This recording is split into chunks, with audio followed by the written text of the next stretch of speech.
श्री गणेश जी का ध्यान कीजिए। वक्रतुंड महाकाय सूर्यकोटि समप्रभ निर्विघ्नं कुरु मे देव सर्वकार्येषु सर्वदा। शन्नो मातः पावतां शन्नस्तापतु सूर्यः शन्नः कानिक्रदद्देवाः पर्जन्यो अभिवर्षतु। आहानिशं भवन्तु नः शक्वं रात्रिः प्रतिदिनं शन्नः इन्द्राग्निः वरुणः भवति शन्नः इन्द्रः। हे राजन, अब हल चलाना प्रारंभ कीजिए।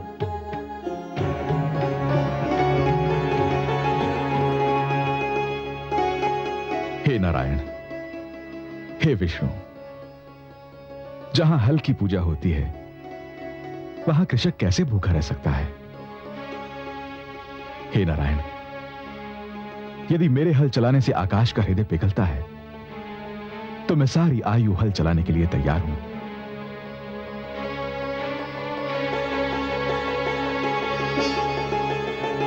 चल चल चल चल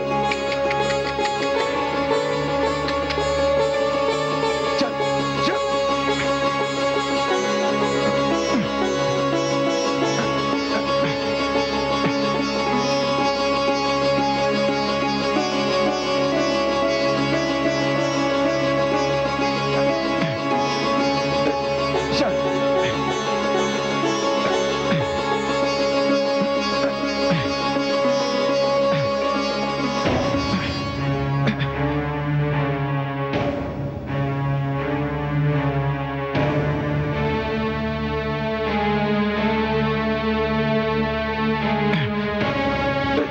चल चल चल।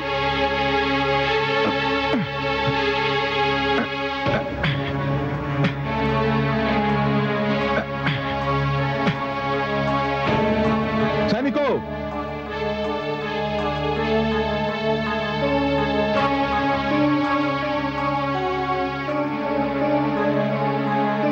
देखो यहां क्या है।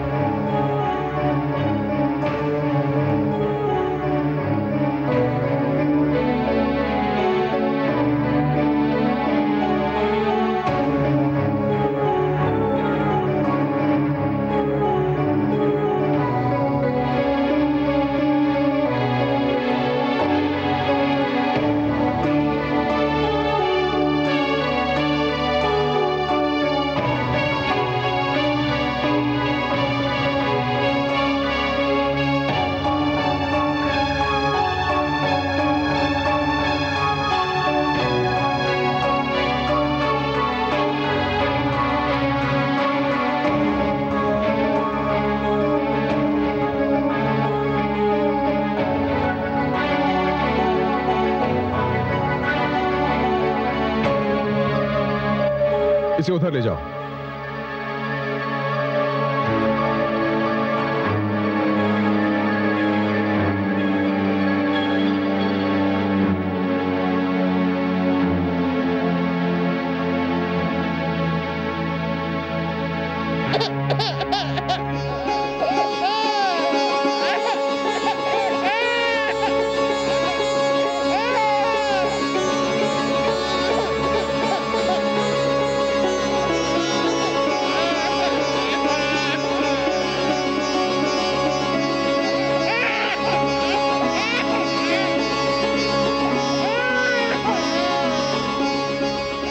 ये तो चमत्कार हो गया।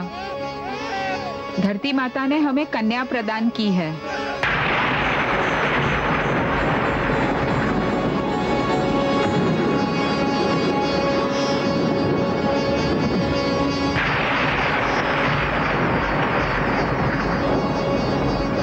ये कन्या तो लक्ष्मी स्वरूपा है महाराज। इसके मिलते ही अकाल समाप्त हो जाएगा, धरती का अंचल भीग जाएगा। ईश्वर ने मुझे यह कन्या मेरा संतानहीन संसार बसाने के लिए दी है।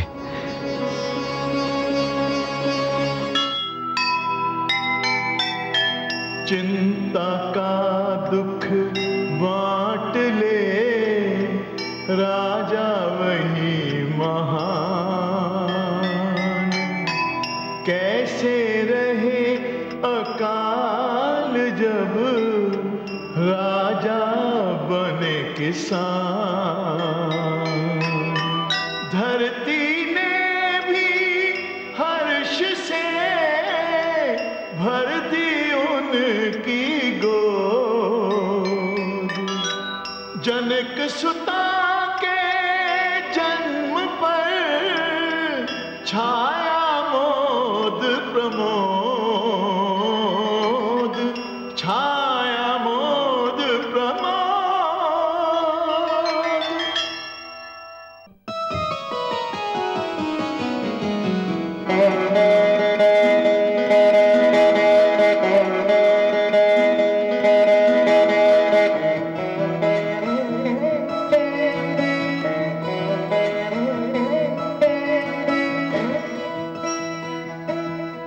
कितनी सुंदर कन्या है। इस पर दृष्टि पड़ते ही मेरे शरीर में जैसे ममता का स्रोत फूट पड़ा, जैसे कि ये भूमि से नहीं मेरी कोख से जन्मी हो। प्रिय, तब तो मैंने जो निश्चय किया है वो सर्वथा उचित है। क्या निश्चय किया है नाथ?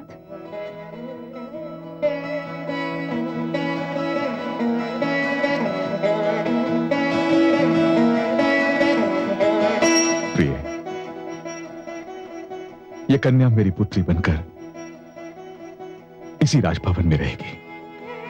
सत्यनाथ? हाँ प्रिय, आज के उपरांत ये मेरी और आपकी संतान कहलाएगी। मैं आपको किन शब्दों में धन्यवाद दूं?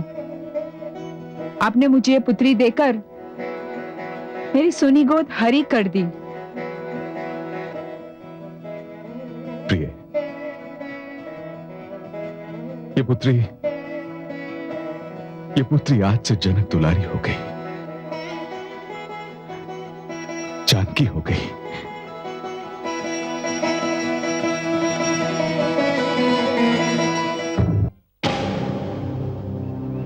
ये कैसे संभव है?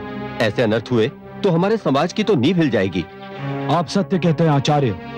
यदि लोग यूं ही आगे चलकर खेतों में पड़े शिशुओं को अपनी संतान बनाने लगे तो सामाजिक व्यवस्था का क्या होगा, जो हमारे पुरखों के परिश्रम का फल है और न जाने हम उस पर कब से चलते आ रहे हैं। हाँ, किंतु हे आचार्य, यदि राजा जनक ने स्वेच्छा से किसी कन्या को अपनी पुत्री माना है तो उसमें हम कौन होते हैं आपत्ति करने वाले?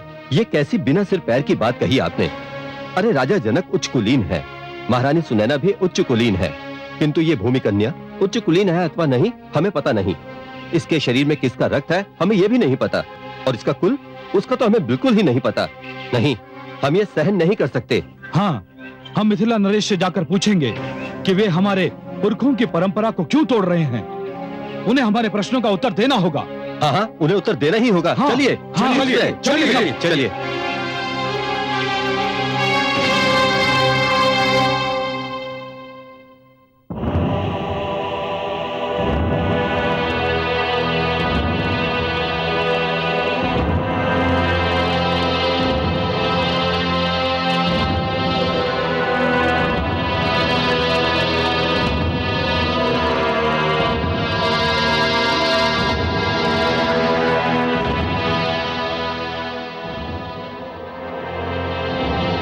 मिथिला राज्य एक प्रजातांत्रिक राज्य है। यहां किसी को भी अपने मन की बात कहने की पूर्ण स्वतंत्रता है। मैंने सुना है कि कुछ ब्राह्मण हमसे रुष्ट हैं। हाँ महाराज, हमें सुनकर बहुत दुख हुआ कि आप उस दिन भूमि से प्राप्त हुई कन्या को अपनी पुत्री बनाने की सोच रहे हैं। सोच रहा नहीं हूं ब्राह्मण देव, सोच चुका हूं, निर्णय ले चुका हूं। अब वो मेरी पुत्री है और मैं औपचारिक रूप से इसकी घोषणा भी कर चुका हूं। ये कैसे संभव है महाराज? उस कन्या का तो गोत्र, वंश तथा समाज का कुछ अता पता नहीं। हाँ महाराज, वो ये भी नहीं जानता कि उसके माता पिता हैं कौन। हाँ, वंश, गोत्र, समाज, ये आप कैसी बातें कर रहे हैं श्रीमान? वो कन्या है, वही कन्या जो माता का रूप होती है। वो तो जननी है। आप मुझे क्षमा करें श्रीमान, किंतु आप उसका वंश, गोत्र और समाज पूछ रहे हैं जो स्वयं वंश, गोत्र और समाज को जन्म देती है। उसका कुल तो समस्त संसार है। क्या इस धरती पर कोई भी वंश, गोत्र या समाज बिना कन्या के जन्म ले सकता है? मुझे तो लगता है कि ईश्वर ने मुझे इसीलिए संतान नहीं दी थी कि मैं इस कन्या का पिता बन सकूं।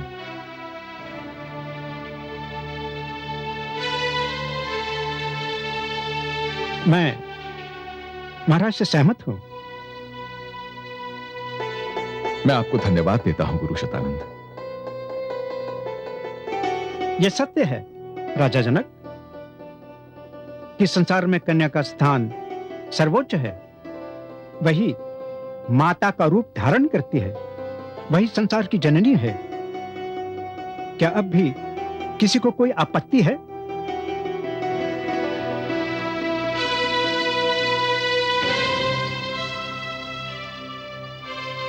नहीं, कोई आपत्ति नहीं। मैं राजगुरु होने के नाते घोषित करता हूं कि मिथिला नरेश जनक को भूमि कन्या को अपनी पुत्री मानने का पूरा अधिकार है।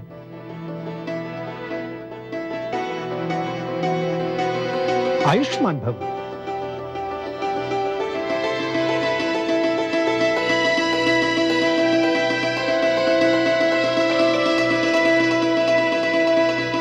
ॐ अग्नेनाय सुपथाराय अस्मान् विश्वानि देवयुनानि विद्वान् यूयोऽद्यस्तु प्राणमेनो भूः कृष्णान्ते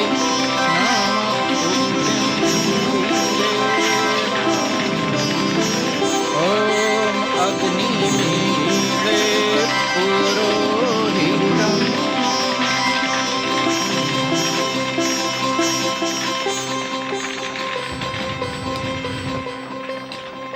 हे मिथिला नरेश, आप अपनी पुत्री का नामकरण करना चाहते थे। जी गुरुदेव। तो सुनिए, यह कन्या रूप, गुण और चरित्र में समस्त संसार के लिए उदाहरण बनेगी।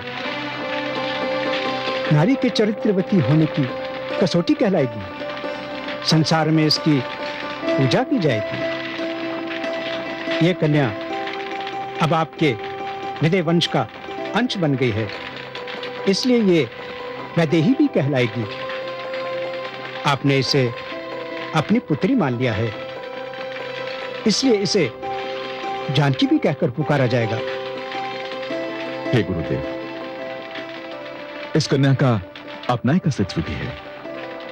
ये सारे नाम तो इसकी उपाधियां मात्र हैं। स्वयं इसका भी तो कोई नाम होना चाहिए गुरुदेव। अवश्य। हे राजा जनक, आपने इस कन्या को एक खेत में पाया था, और उस समय पाया था जब आप धरती पर हल चला रहे थे। इसलिए मैं इस कन्या को सीता नाम देता हूं। सीता अर्थात? सीता अर्थात धरती पर हल चलने से बनने वाली रेखा, यही इसका नाम होगा। इसी नाम से ये ख्याति पाएगी, इसी नाम से इसकी पूजा होगी। सीता, जनक दुलारी सीता।